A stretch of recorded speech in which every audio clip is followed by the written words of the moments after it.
दूसरा अधिकार, दूसरा अधिकार कौन सा है? नाम हो गया, लक्षण हो गया। तीसरा अधिकार का नाम क्या है? स्थिति। बड़ा सुंदर अधिकार है। इसमें क्या बताना है? इन द्रव्यों की स्थिति कितने टाइम तक रहती है, इनका टाइम कितना है, कितने टाइम तक हम बने रहेंगे, उसको बताएंगे, जिससे अपना बहुत सारा ज्ञान दूर हो जाएगा। गाथा नंबर 581। छद्दवावट्टाणं सरिसमतीय काल अतपजाए व्यंजन पजाए वा मिल दे ताणम ठेदे तादो। छद्द्रव्य, छह द्रव्य, उनका अवट्टाणम यानी अवस्थान, स्थिति। सरिसम कैसी है? सरिसम यानी सदृश, सदृश यानी एक जैसी है। जितना एक द्रव्य का काल है, एक द्रव्य की अवस्थिति है, रहने का समय है, उतना ही अन्य द्रव्य की भी स्थिति है।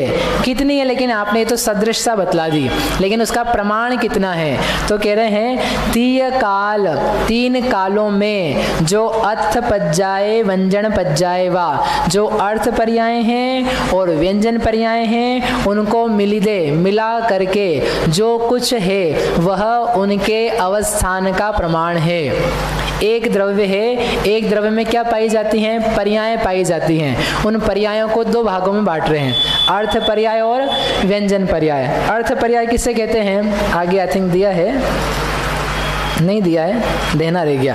अर्थ पर्याय, अर्थ पर्याय यानी एक समय की जो पर्याय है, क्षण भंगुर, एक क्षण मात्र में रहने वाली, उसके बाद में नहीं रहेगी, इस प्रकार की प्रत्येक द्रव्य की वाणी के अगोचर सूक्ष्म एक समय की मर्यादा वाली जो पर्याय है, उस पर्याय का नाम है अर्थ पर्याय। ठीक है।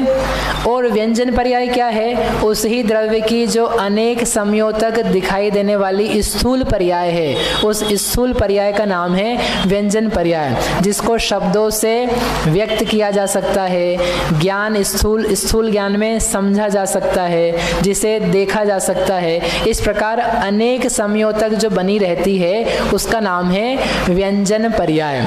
जैसे आप इन अक्षरों को देख रहे हो, तो ये अक्षर किसकी पर्याय हैं? पुद्गल द्रव्य की पर्याय हैं। तो ये अर्थ पर्याय है कि व्यंजन पर्याय हैं? कौन सी पर्याय हैं?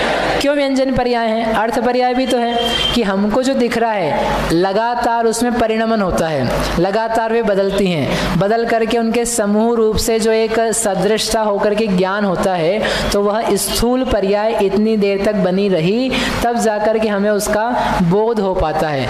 ये मति ज्ञान और श्रुत ज्ञान में ये लिमिटेशन है, मर्यादा है कि वह एक एक पर्याय को नहीं जान पाता।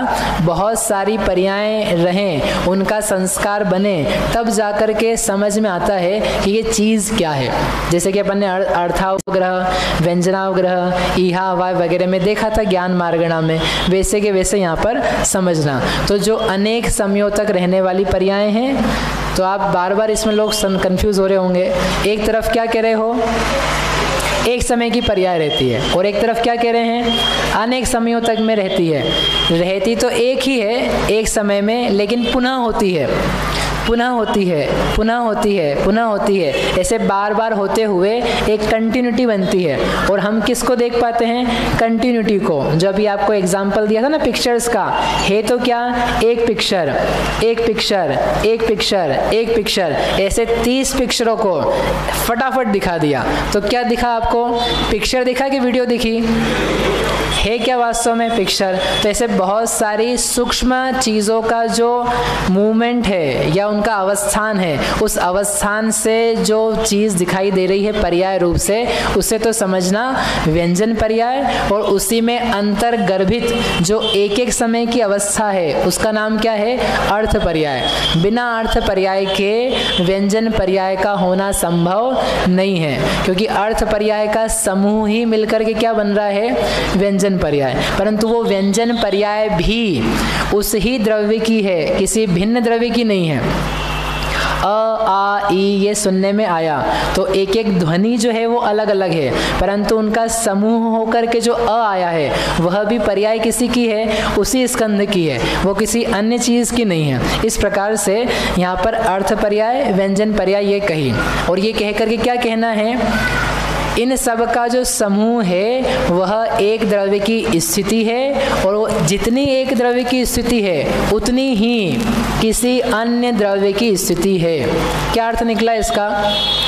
जितना बड़ा एक द्रव्य है उतना ही बड़ा दूसरा द्रव्य है। जितने लंबे समय से कोई एक द्रव्य है उतने ही लंबे समय से दूसरा द्रव्य है। जब से आदिनाथ भगवान हैं तब से कौन है? तब से हम हैं कि नहीं है? तब अपन कहाँ थे? अपन तो नहीं थे। जब आदिनाथ भगवान थे तब हम थे क्या? नहीं थे। थे कहाँ थे? कहीं ना कहीं तो थे ही। भले मनुष्य ना हो, भले देव ना हो, भले नारकी ना हो, लेकिन तिर्यंश या देव या कहीं ना कहीं किसी न किसी रूप में तो थे ही। जब आदिनाथ भगवान के पहले जो कोई निर्वाण या सागर आदि तीर्थंकर हो गए तो उस समय वो भगवान तो थे। अपन थे क्या? अपन तब भी थे। तब कहाँ थे अपन? ऐसे एक कल्पकाल के पहले पीछे कल्पकाल में जाना, फिर और पीछे कल्पकाल में जाना, फिर और पीछे कल्पकाल में जाना, ऐसे हर 8-8 घंटे में जो सिद्ध बनाए थे ना, ऐसा पूरा पास जितना है सबको बिताना। उस सारे भूतकाल के अतीत अनंत काल में आप और हम थे कि नहीं थे? क्या कर रहे थे? पता नहीं क्या कर रहे थे। एक अच्छा काम बताएं क्या कर रहे थे? उपयोगो लक्षणम, उपयोग का काम कर रहे थे, ज्ञान दर्शन का व्यापार कर रहे थे, लेकिन अल्प सा, अधूरा सा, कम सा, मिथ्या सा, विपरीत सा वो कर रहे थे। और जो मोक्ष में जाते जा रहे थे वो लोग क्या कर रहे थे? वो भी वही कर रहे थे, उपयोगो लक्षणम, उपयोग का कार्य, लेकिन वो पूरा पूर्ण विकसित सच्चा यथार्थ समीचीन वैसा कर रहे थे और अपना उल्टा चल रहा था। इसका मतलब ये निकला जितना भूतकाल किसी दूसरे का बीता है उतना ही किसका बीता है? हमारा। जितना भविष्य काल भगवान महावीर स्वामी को मोक्ष में रहना है उतना भविष्य काल अपना तो नहीं होगा। नहीं, मोक्ष का नहीं पूछ रहा हूँ कि मोक्ष में होगा कहाँ होगा। जितना भविष्य काल भगवान महावीर स्वामी को कहाँ बीतना है? मोक्ष में, सुख में, अतीन्द्रिय आनंद में, उतना भविष्य काल क्या आपका भी है? अरे अपना कैसे रहेगा? अपन तो अभी 100 साल बाद, 25 साल बाद क्या होने वाले? खत्म होने वाले ना। अरे आप लोग मरोगे नहीं क्या? हाँ कि ना? एक भी नहीं मरेगा। सब मरण से भयभीत रहते हैं। यदि नहीं है तो देखो अग्रहित मिथ्यात्व में ही क्या है? तन उपजत अपनी, तन नशत आपको। उस एक अग्रहित मिथ्यात्व का निराकरण हो जाता है इस गाथा से कि यहाँ पर ये कह रहे हैं द्रव्य हो कि नहीं हो, आप द्रव्य हो कि नहीं हो। ये नहीं पूछ रहा हूँ आपके पास द्रव्य है कि नहीं है, वो द्रव्य की बात नहीं चल रही है। आप द्रव्य हो कि नहीं हो। अब आप भले अपने आप को शरीर मानो, उससे ही समझ लो, भले अज्ञान वाले द्रव्य से अपने आप को आप भले शरीर द्रव्य मानो, भले आत्म द्रव्य मानो। यहाँ पर आचार्य देव ये कह रहे हैं कि आपके अवस्थान का कभी भी अंत होने वाला, आप अज्ञान रूप में मानो तो भी यदि ये गाथा मान लोगे तो आपको समस्या नहीं रहेगी, और समीचीन ज्ञान से मान ली फिर तो कहने ही क्या है।